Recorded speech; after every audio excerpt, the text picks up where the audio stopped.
सिक्का दिखा के चल कर गया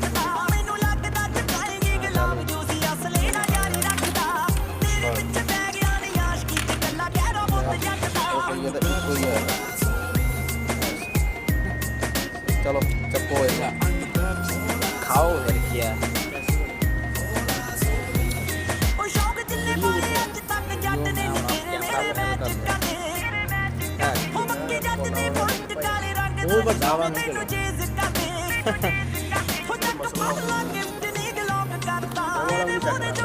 सब बाहर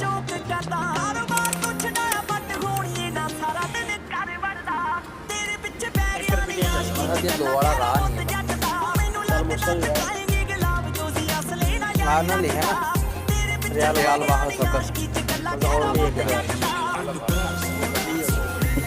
यार ब्रो मेरी वीडियो ब्रो